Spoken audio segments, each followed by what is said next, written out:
Assalamualaikum warahmatullahi wabarakatuh. Perkenalkan, nama saya Alim dengan nomor stambuk N1D2 19003 dari kelompok 7. Oke, di sini saya akan mempresentasikan atau membahas tentang materi kami dari kelompok 7 yang berjudul tentang ilmu dan teknologi maritim. Nah, di sini saya sebagai pembicara kedua akan menjelaskan tentang teknologi maritim kelautan di Indonesia. Oke. Indonesia merupakan negara kepulauan dan banyak berbatasan dengan berbagai negara di sekitarnya, merupakan lokasi yang sangat rawan akan konflik perbatasan. Terlebih, Indonesia merupakan wilayah strategis yang terletak dengan beberapa titik jalur pelayaran dunia. Salah satunya adalah Selat Malaka, yang merupakan urat nadi perekonomian yang menjadi tanggung jawab 3 negara, yaitu Indonesia, Malaysia, dan Singapura. Potensi besar yang dimiliki Selat Malaka sebenarnya sama pentingnya dengan terusan Suez dan terusan Panama. Karena Selat Malaka membentuk jalur pelayaran terusan antara Samudra Hindia dan Samudra Pasifik, serta penghubung 3 dari negara-negara penduduk terbesar seperti India, Indonesia, dan China. Di samping itu, potensi besar lainnya adalah sebanyak 1.200 kapal melintasi Selat Malaka setiap harinya, 22 kapal super ultralight dengan mengangkut antara 1/5 dan 1/4 perdagangan laut dunia.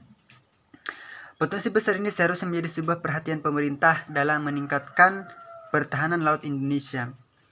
Di samping Selat Malaka, konflik Laut Cina Selatan merupakan isu hangat dan memerlukan penyelesaian secara komprehensif dengan melibatkan berbagai pihak terkait.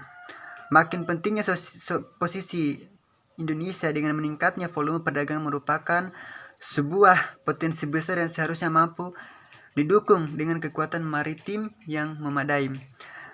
Dan ini merupakan sebuah realita jika sampai saat ini Indonesia merupakan negara yang mempunyai potensi besar dalam jalur perdagangan di Asia maupun di dunia. Tentunya hal ini membutuhkan strategi dalam menjaga keamanan dan perbatasan Indonesia melihat potensi besar yang dimiliki Indonesia. Diplomasi Indonesia akan lebih efektif jika didukung dengan kekuatan militer yang handal dan memadai. Pasalnya, ke depan konflik perbatasan yang terjadi kian meningkat. Hal ini disampaikan oleh Kaisar Laksmana TNI Marsetio. Nah, jika kita menengok tentang pertahanan laut Indonesia saat ini, kita bisa melihat bahwa sampai saat ini Indonesia hanya memiliki 2 kapal selam. Terlebih lagi jika kita melihat bagaimana kondisi pertahanan laut lainnya dari kapal-kapal yang dimiliki TNI Angkatan Laut. Saat ini kurang lebih 148 kapal perang berbagai kelas dan jenis, 2 kapal layar tiang tinggi, kapal patroli yang panjangnya kurang dari 36 meter yang biasa disebut KAL atau kapal angkatan laut yang berjumlah 317 unit. Kemudian, dari beberapa kapal tersebut ternyata adalah kapal ex-Jerman dan kapal peninggalan Perang Dunia Kedua. Tentunya melihat tersebut, kondisi kapal sudah dipastikan tidak akan maksimal.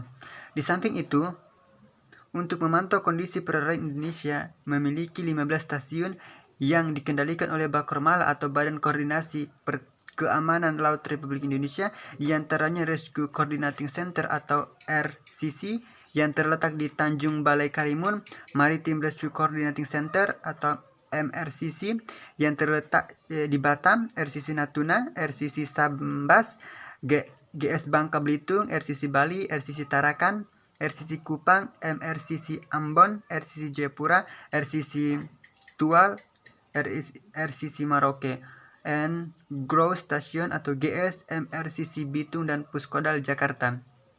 Dengan menggabungkan kekuatan pertahanan laut yang ada dari segi peralatan tempur dan IT, tentunya hal tersebut harus senantiasa ditingkatkan untuk mendapatkan kekuatan pertahanan dan keamanan laut yang kuat. Karena saat ini pertahanan dan keamanan merupakan hal yang sangat mendesak untuk terus senantiasa ditingkatkan. Nah, harapan besar dengan ditingkatkannya anggaran pertahanan Indonesia ke depan, Indonesia akan mampu meningkatkan kekuatan pertahanan yang dimiliki saat ini. Hal tersebut tentunya akan menjadi sebuah pendukung berbagai diplomasi yang terjadi pada wilayah konflik antara Indonesia dan negara sekitarnya. Dengan meningkatnya kondisi pertahanan laut Indonesia tentunya akan membuat Indonesia menjadi lebih bermartabat di mata negara tetangga.